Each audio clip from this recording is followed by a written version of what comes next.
Hello, good morning. You're watching Proactive London. Joining us today from Tech SPAC, it is John Mahtani, welcoming you back here on Proactive because plenty to discuss. So you've got this pre-IPO fundraising going on, and I gather it's all going really well indeed. A very good morning to you, John.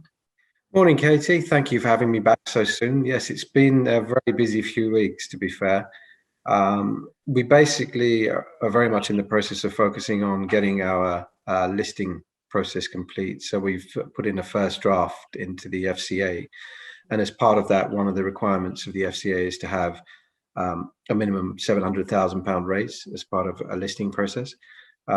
We were looking just to raise $1 million, but in the end we took 1.6 because we had a lot of appetite. And in fact, we actually had to turn a lot of interest away because we're potentially looking to save that for next month when we come in for the main IPO.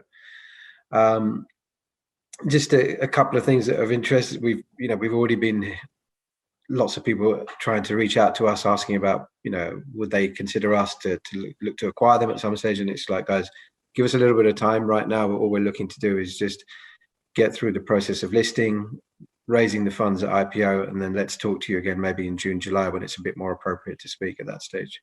Okay, so plenty of interest. Let's talk about the timeline here. So as you say, completing these FCA prospectus documents, that's kind of the key now that needs to be done. In terms of initiating this IPO, so ideally mid-May, right? That's the ambition with this one. Yeah, I mean, the trigger point has got to be the FCA approval. So once the FCA approve us, then basically we're in a position to come back to the market and look to raise. We're looking at initially 6 million, but just looking at the amount of inquiries and appetite that we have, I don't think that's going to be a real problem. And we've been contacted by a number of brokers because they've had a lot of their clients contacting them saying that they want to participate in this very unique SPAC as we'd like to see it. Because again, as I said, I think in my previous interview, we've got a great team and we've got great advisors, and I think that's what differentiates us from some of the other potential cash shells and SPACs that are in the market. John, give us an idea of where this attention is coming from exactly. So the attention is coming from, Celia has done a fabulous job on promoting the company. And so we're getting a lot of interest on LinkedIn and on Twitter and on Telegram. And, we just started a Telegram group about 3 weeks ago, and we've got over 400 followers. And for us, it's all about engagement with the investor. We don't want to be one of these companies that raises money and then just disappears. It's a public limited company. It's public funds.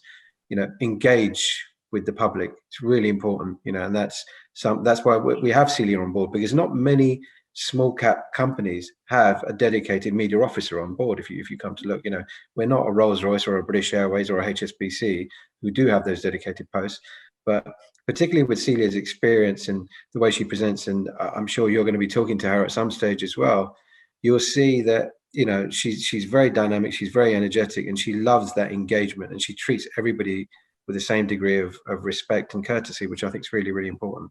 I'm looking forward to meeting her, actually. We'll have her here on Proactive on Friday morning.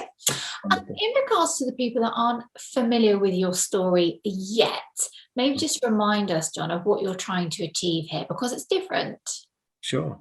Well, basically the plan is, we've done this initial raise now together with the seed raise. We've got 2 million in the bank. We'll come back to the market next month to raise more money. And that then puts us in a very strong position before we go and negotiate the acquisition. Because I think one of the things that you tend to find in an acquisition perspective is lots of companies go and negotiate terms, and then they say, hold on a second, we've actually got to go back to the market and raise the money. What we're trying to do is actually be in the driver's seat and drive the process. So if we're already funded, we've also got our paper, we can walk into a negotiation knowing that we're fully funded to actually make the acquisition happen very swiftly and very quickly. And, we've got quite a broad scope, but, we're looking at lots of areas, AI, cybersecurity, fintech, gaming, because at the end of the day, there are so many deals coming through, particularly the Shore Valley venture guys and the Riverfort guys are constantly talking to us about different deals that they're being presented with. And so that's why we didn't want to necessarily pigeonhole, the type of deal that was coming our way effectively. So we've kept it a reasonably broad scope as media and technology, so it sort of encompasses many different areas. John, great to catch up. We're following your listing here in the capital journey. So we will be speaking again. And as we mentioned, we'll be speaking to Celia on Friday as well from your dynamic team. Thank you very much indeed from Media Tech SPAC here on Proactive London.